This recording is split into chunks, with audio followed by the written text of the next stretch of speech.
Hello guys, welcome to my channel Netcast on WebTech Zone. In this video tutorial, we are going to learn how to convert or how you can open Google Docs file in Google Word document. Okay, so you can convert your Google Docs file in Word document.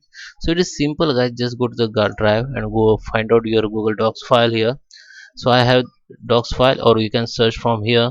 Okay, just filter the Google documents and you will see all documents on your particular email id.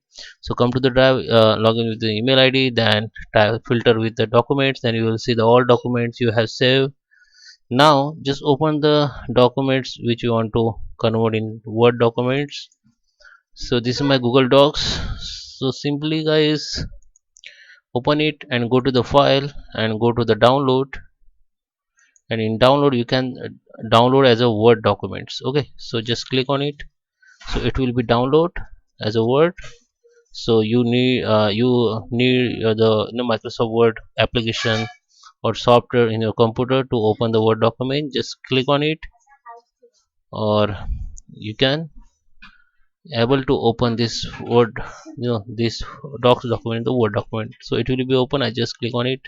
So yeah, it is open. So now you can open it, you can edit it, you can save again, or you can also upload again it on your docs in your drive. Okay, go to the file upload, and you can upload this document. You can save as a Word documents in your device, and you can upload again. So it will take time to open, so I think my internet is slow. Okay, so I hope you like this video. Please subscribe me. Thank you for watching.